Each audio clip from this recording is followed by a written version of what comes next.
Hello everyone, मेरा नाम दीपिका है और आज हम अपने इस डी क्लासेस में कल के जो टॉपिक पढ़े थे राष्ट्रीय गीत और राष्ट्रीय गान में अंतर, तो उसी को आगे बढ़ाएंगे। कल हमने राष्ट्रीय गान के बारे में थोड़ी सी बेसिक नॉलेज पढ़े थे और आज हम अपने इस डी क्लासेस में राष्ट्रीय गीत के बारे में पढ़ेंगे। नेशनल सॉन्ग क्या थे उसके बारे में पढ़ेंगे। तो दिया हुआ है राष्ट्रीय गीत के बारे में पढ़ेंगे। तो बंकिम चंद्र चट्टोपाध्याय द्वारा लिखित वंदे मातरम, बंकिम चंद्र चट्टोपाध्याय द्वारा लिखित वंदे मातरम गीत भारत का राष्ट्रीय गीत है। आप सभी लोगों को ये पता है कि भारत का राष्ट्रीय गीत क्या है, वंदे मातरम। अब भारत का राष्ट्रीय गान क्या है, जन गण मन। उसके बाद यह है कि बंकिम चंद्र चट्टोपाध्याय ने 7 नवंबर 1886 ईस्वी को बंगाल के कातल पांडा नाम के गांव में इस गीत को लिखा था। बंकिम चंद्र चट्टोपाध्याय ने 7 नवंबर 1886 को बांग्ला के जो कातल गांव है वहां पे इस गीत को लिखा था। अब वंदे मातरम गीत के पहले 2 पद हैं वो संस्कृत में तथा बाकी के जो पद हैं वो बांग्ला में थे और सर्वप्रथम वर्ष 1896 में कांग्रेस के कलकत्ता अधिवेशन में इस गीत को गाया गया था और यह गीत आनंद मठ नामक पुस्तक में शामिल की गई थी। जो ये वंदे मातरम गीत है इसको आनंद मठ पुस्तक है उसमें शामिल किया गया है। पहली बार अरविंदो घोष ने इस गीत को अंग्रेजी में और आरिफ मोहम्मद खान ने इसे उर्दू में अनुवाद किया था। वंदे मातरम का स्थान राष्ट्रीय गान जो जन गण मन है उसके बराबर है। यह गीत स्वतंत्रता की लड़ाई में लोगों के लिए प्रेरणा का स्रोत है। जो वंदे मातरम का जो गीत है, वंदे मातरम जो राष्ट्रीय गीत है, इसका जो स्थान है भारत का जो राष्ट्रीय गान है उसी के समान इसको भी उतनी ही महत्व दिया गया है और यह गीत स्वतंत्रता की लड़ाई में लोगों के लिए प्रेरणा का स्रोत है। ऐसा माना जाता है कि जब 1870 से 1880 के दशक में ब्रिटिश शासकों द्वारा सरकारी समारोह में गॉड सेव इन क्यून गीत गाए जाने को अनिवार्य कर दिया था, तो बंकिम चंद्र चटर्जी ने इसके विकल्प के तौर पर वंदे मातरम गीत के प्रथम 2 पदों की रचना 7 नवंबर 1876 ईस्वी में की थी। कल ही मैंने ये बताया था कि ब्रिटिश का जो नेशनल सॉन्ग है वो है गॉड सेव द क्यून। ये गीत क्या किया गया था, बनाया गया था ब्रिटिश के लिए और ब्रिटिश को ही देखकर बहुत सारे देशों ने अपना नेशनल सॉन्ग बनाया।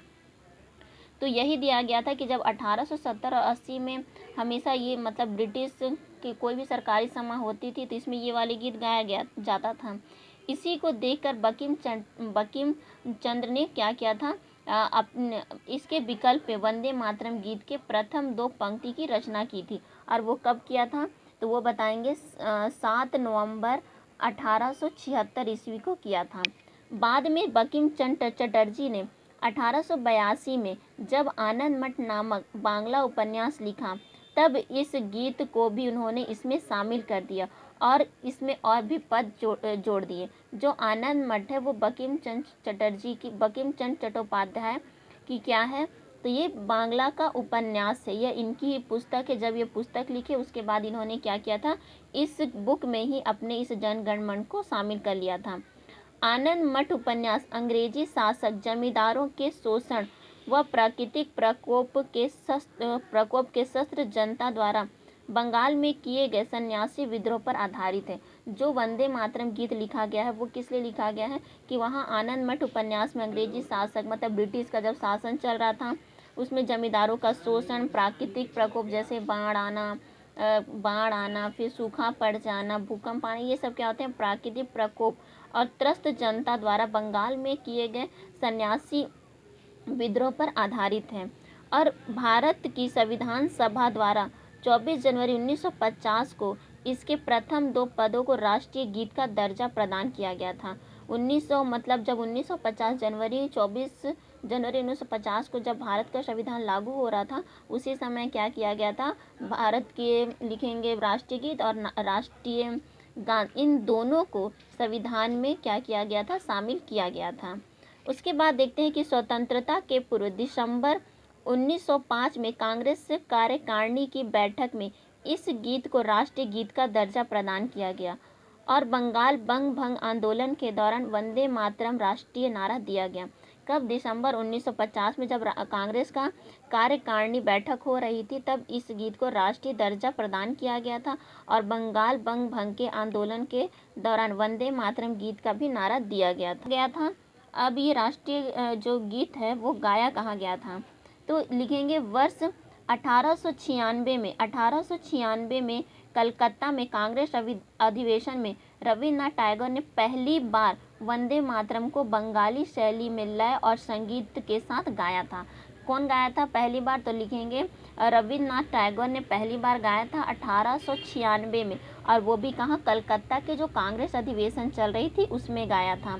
रविन्द्रनाथ टैगोर के बाद 1901 में कलकत्ता में हुए एक अन्य अधिवेशन में श्री चरण दास ने यह गीत पुनः गाया। फिर सन 1905 के बनारस अधिवेशन में इस गीत को सरला देवी चौधरानी को स्वर दिया था। ये दिए गए हैं राष्ट्रीय गीत के बारे में कुछ। किसने लिखा है? तो लिखेंगे बंकिम चंद्र चट्टोपाध्याय ने लिखा है। अब पहली बार कब लिखा गया था? तो ये लिखेंगे 7 नवंबर 1876 ईस्वी को लिखा गया था। पहली बार किसने गाया था?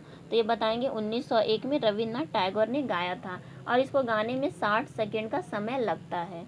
अगर आपको मेरा वीडियो पसंद आया तो प्लीज़ लाइक करें, सब्सक्राइब करें, शेयर करें। जो सब्सक्राइब कर दिए प्लीज़ वो अनसब्सक्राइब ना करें। Thank you.